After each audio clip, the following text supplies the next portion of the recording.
Hello and welcome to the Mindful Men podcast, a show helping men to open up about manhood. My name is Simon Rennie and my aim is to get men talking. From mental health to fatherhood and everything in between, Mindful Men creates a safe space for conversation.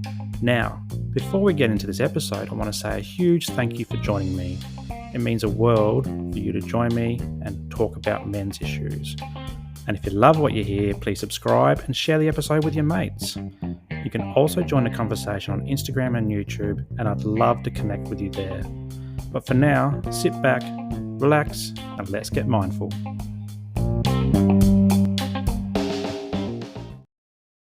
G'day guys, and welcome to episode 8 of the Mindful Men podcast. My name is Simon Rennie, and I'm the man behind Mindful Men. With the university year starting over the next few weeks, I've been thinking about how grateful I am to have finished my Masters of Social Work at the end of last year. To be free from study is a great feeling because now I can look forward to using the skills, the knowledge, and the ideas that I've developed in my studies in the real world. And something even better than this is that I can have my weekends and my weeknights back and spend more time with my family. In today's episode, I want to take you through how I found new purpose from study as a mature age student. I'll take you through the reason why I decided to return to study, including some of the highs and lows of study and some tips on how I survived the journey. So, why did I return to study? This story actually begins way back before I started my undergraduate degree around 20 years ago. As I came to the end of high school, I knew I wanted to go to university, but I didn't really know what I wanted to do. I had some ideas of being a sports teacher or a police officer, but these were no more than fleeting ideas. My parents did their best to help me decide, and I remember sitting down and had this really thick book containing all sorts of different degree types at university. It was huge and had outline of all the degrees from an arts degree to becoming some sort of rocket scientist. But I dare say that at least 90% of the options had an entry score well beyond whatever it was that I was dishing up after my high school exams. So after much deliberation, I came to two choices. The first was to go to art school and become some sort of artist. I loved art, and it really helped me through my final few years at high school as I battled depression, anxiety, and OCD. I even managed to be selected to have a piece in the Year 12 art show that showcased Year 12 art from schools right across South Australia. Despite my draw towards art, though, I wasn't all in. Niggling in the back of my mind was whether art would lead to work. Nobody I knew was an artist. In fact, most of the people that I knew worked in a trade or services style role. Dad worked in a desk job at the council and mum was a cleaner. My idea of work in the world was pretty limited. And I knew that the big ticket jobs like being a lawyer or a doctor, they were well and truly out of my league. My future vision involved having some sort of desk job, getting married, having kids, buying a house, retiring, and then waiting out my years. Isn't that the kind of life we're supposed to live?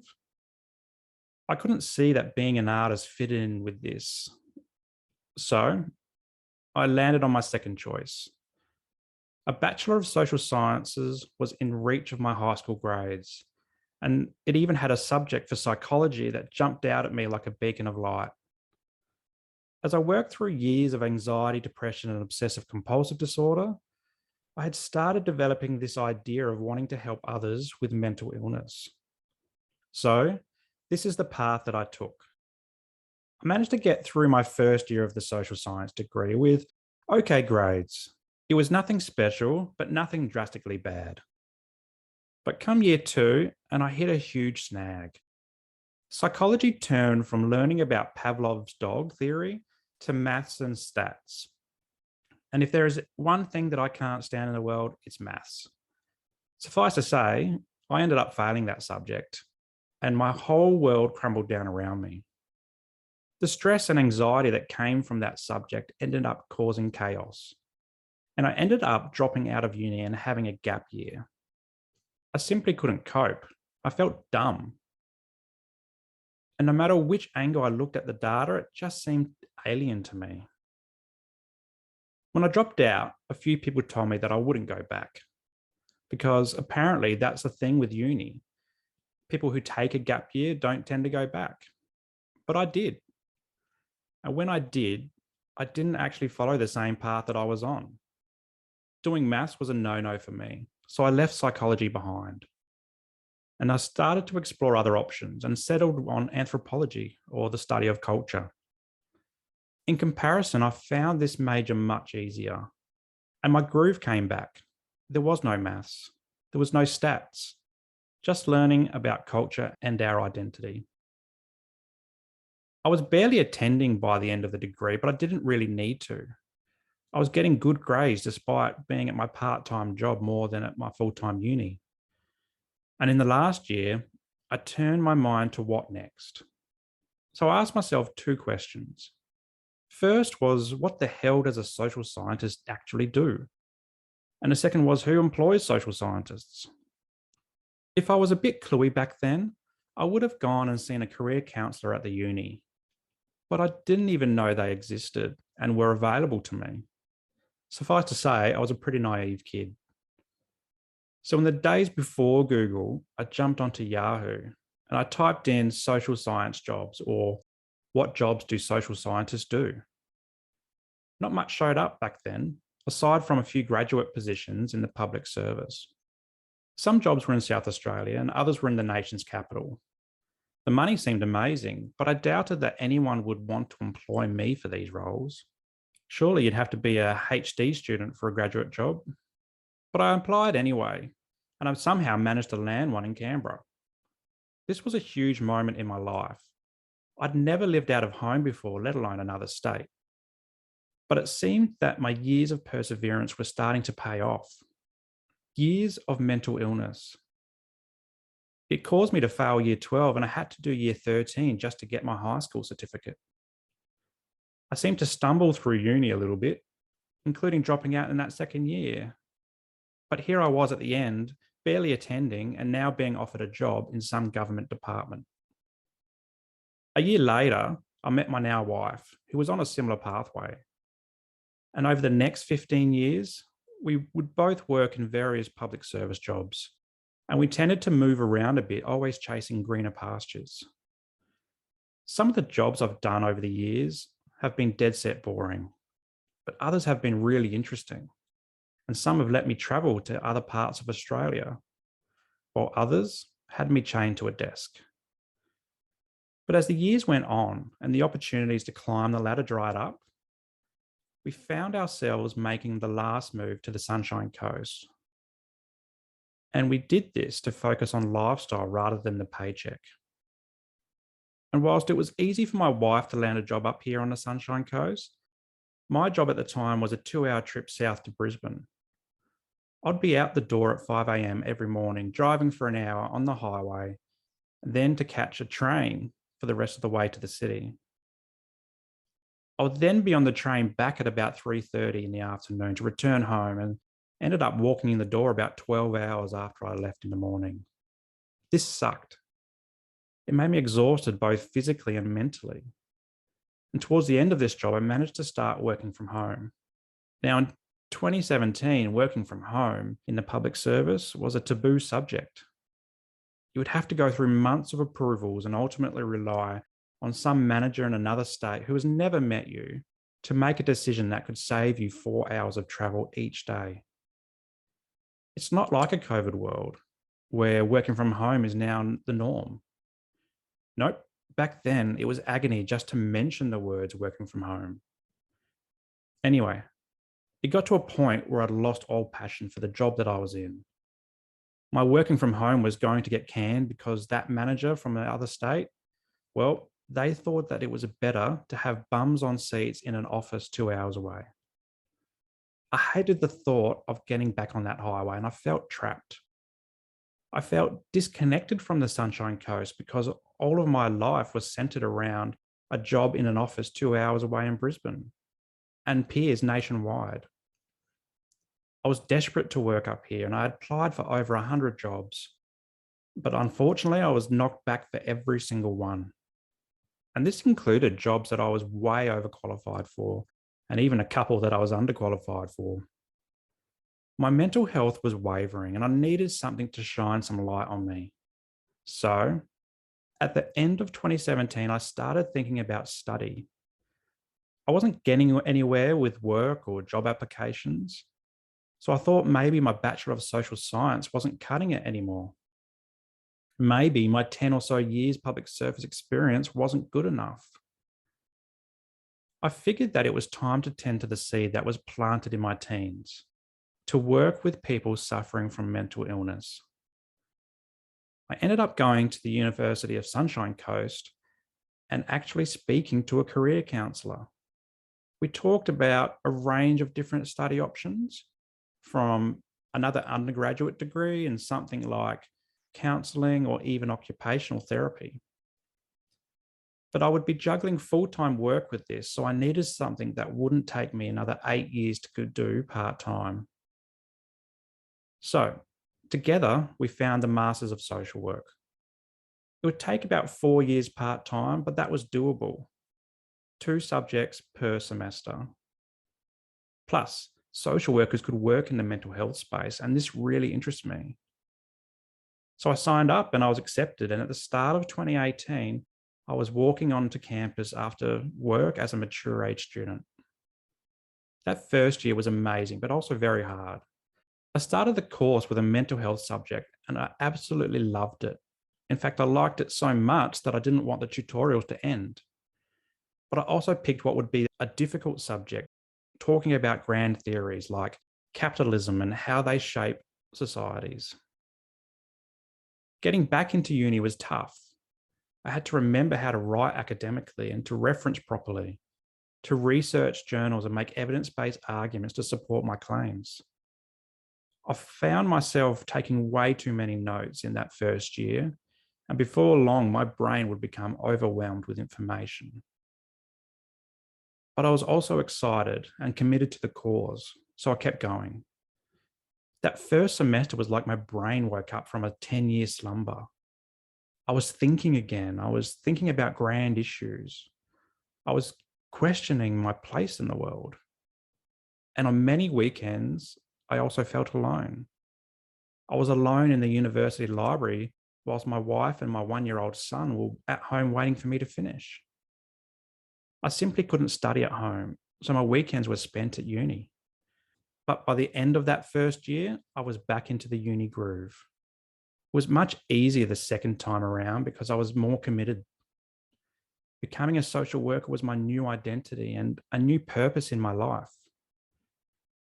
2018 was interesting because I also finally landed a job on the Sunshine Coast. But despite landing the job, I kept studying because I wanted to call myself a social worker. During the second semester of that year, I nearly had a panic attack. One of my subjects was advanced social research. And in that subject, we had to get our maths and stats on. And to make matters worse, we were using the same computer program that had caused me to drop out of psychology in my undergraduate year. I was freaking out. What if I failed again? Well, that simply wasn't going to happen. The thing is, when you're a mature age student, you tend not to go to uni for the sake of it. I mean, some do, but most don't. You go because you're driven towards a new purpose, whether it's to climb the ladder of your work or to fill a knowledge gap. Or for me, it was to pursue my dream of working in mental health. But you have added incentives to make it work. You might have a family or work commitments that also need to happen.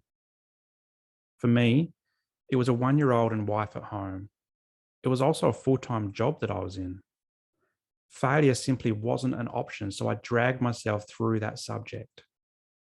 And after all the anguish and uncertainty, I smashed that subject out of the ballpark. And by the end of the Masters, that advanced social research grade remained one of my highest. By the second year, I moved from fifth gear back down to fourth gear. I would like to say that I didn't try as hard, but I did. But I think the note taking and the readings and the essays just became that little bit easier to manage. I did the same amount of note taking, but I was getting smarter with it. I wasn't note taking everything, just the things I needed for my assignments.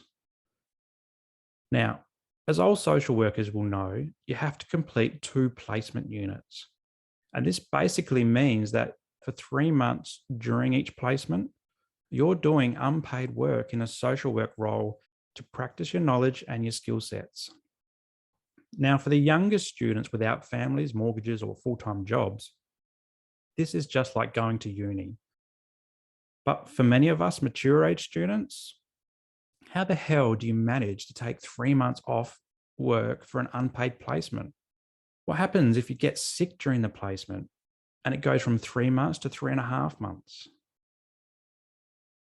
It's at placement time that you see mature age students start to drop out. And I've spoken to a few who simply needed to stop studying to keep up with their mortgage payments, or they needed to stop because it was taking too much toll on the family. I felt the same, but this is where my 10 years or so in the public service actually worked out. I had enough annual leave banked up to cover that first placement. And by the second placement in 2021, my long service leave had kicked in. But I was a lucky one, and I feel for those unable to access this paid leave. Now, by year 3, I was starting to struggle. The shine of study had worn off. I just wanted a study to end. To complicate things, we had our second child and COVID was running rampant. I was pretty much holding on for dear life. And as I mentioned in my burnout episode, by mid-year, I did burn out. It got too much. But luckily, when I took the time off of work, I was only a couple of weeks from the end of semester. After that semester, I took 6 months off. And thankfully, I only had my final placement to do, which I funded through my long service leave. Whoever thought that long service leave was going on for nice holidays? Nope. Mine was finishing my master's degree. I finished 2021 with the master's degree in social work. I did it. I completed the degree whilst managing a young family and full-time work. My wife finally had her husband back. My wife finally had her husband to help with the kids. And my kids had their dad back on the weekends and weeknights. Now, as I'm writing this, it's February 2022. Students are either starting their university journey or wading through another year. And whilst I love the notion of studying again and becoming a social worker, I don't actually miss studying. I don't miss essays or journals. I don't miss spending my weekends and my weeknights glued to a computer. It's not because I don't value my social work knowledge or developing my social work knowledge. It's because I value giving my time back to my family. I value having some free space in my head to think of the things other than essays. I value looking forward to how I'm actually going to use my social work degree. And watch out, mental health world, here I come. Studying as a mature age student has given me new purpose. I've come out the other side being crystal clear on what I want from life. I also now know what I don't want. I want to be an amazing social worker. I want to step out from the only career I've ever known and try something new. I want to help people more directly, like boots on the ground, in your face style helping. I don't want to sit at a desk and simply punch widgets around. I don't want to be seen as a KPI or someone who's replaceable. I want to be valued, to feel valued, to set goals and actually reach them. I want to start my own business, and I'm doing this right now. I want to be my own boss. I want time, financial, and brain freedom to work in a way that generates positivity and harnesses creativity and is fun. I no longer want a job for a job's sake. And I want a job that doesn't feel like a job. Being a mature age student has helped me realize these ambitions. It gave me time to reflect on where I wanted to go in life. It gave me critical reflection skills. And as I reflected, I realized that the younger me should have pursued the artist route, that I shouldn't have erred on the side of caution and gone with the degree that just gave me better job prospects. Sure, my career has given me joy and I've learned a lot, but I can't help but feel unfulfilled. I can't help but feel undervalued. Had I become an artist, who knows what kind of adventures I would have had. Now, it's important to pause here and note that a few very special things came from the decisions I made to do my bachelor's degree in social science. First was meeting my now wife, who was on the same journey that I was. Second was having our beautiful kids and watching them grow up. And third is that without the decisions I made from jobs and moving to greener pastures, I wouldn't be here today embarking on the start of my social work career. And in a way, I feel that I've come full circle and I'm now watering the mental health seed that I planted way back in my teenage years. So in that light, my decisions have actually made me very happy. And what makes me even more happier is that through mature age study, I've been able to awaken my mind and really start pursuing my dreams. And this is an important mindset to be in for me because I want my kids to grow up pursuing their dreams. I don't want them to settle for safe, but I want them to really go for life. And if their chosen progression doesn't pay the bills, well, I'd say that their generation is more likely to stay at home until they're 50. So at the very least, my wife and I won't be getting lonely anytime soon. So how about I give you a few tips to get through your study? The first is P's get degrees. Whilst in some courses like being a doctor or a rocket scientist, it might be beneficial to get that HD every single time, in many courses, your grades don't actually matter. When it comes down to job applications, it's not just about your grades. It's about how you present yourself and how you communicate ideas. It's the vibe that you give to recruitment panels. So do yourself a favor and don't stress too much if you don't get the HD. The second tip is to map out your semesters. I started doing this in the last few semesters to help the whole family get through. I would put a piece of paper on the fridge and I'd list all the semester weeks down the side. Then I would have a column for both of my subjects and the due dates for all of my assignments. This helped everyone in the house to see when my busy periods were, like mid and end of semester. We could also mark each week off as we went, and by the end of semester, it was so nice to tick off the last few weeks. The third tip is to ensure that you're doing self-care, and I talk a bit about this in class, and most likely you're going to shrug it off. But self-care is necessary. It lifts the cloud from your mind during stressful periods. It also helps prevent things like burnout. Trust me. The final tip is to tailor your efforts towards your assignments. I started my master's degree writing everything and anything, but I didn't need to. By the end, I was identifying which topics were going to contribute to my essays and focusing my efforts there. It's not to say that you won't take notes, because you will, but it means that you can go 25% effort on the week about cats and 125% effort on the weeks about dogs, because your essay is going to be about dogs. Well, that's it for me today. If you're thinking about changing your life path with some study, I hope you found this episode useful. One of the things I take from this episode is that you can change your life's path at any stage. You can find new purpose and pursue your dreams. You don't need to settle with a job for a job's sake. Study can certainly help, or even changing workplaces if you can't study. Volunteering offers another way that you can also try before you buy. Whatever it is, life is too short to get stuck doing something that doesn't fulfill you. And for all the students out there embarking on a new course, good luck. For all those white knuckling it through another year, keep going. And for those at the end, dragging yourselves to that finish line, you've almost made it. Thanks for joining me today. My name is Simon Rennie, and until next time, stay mindful.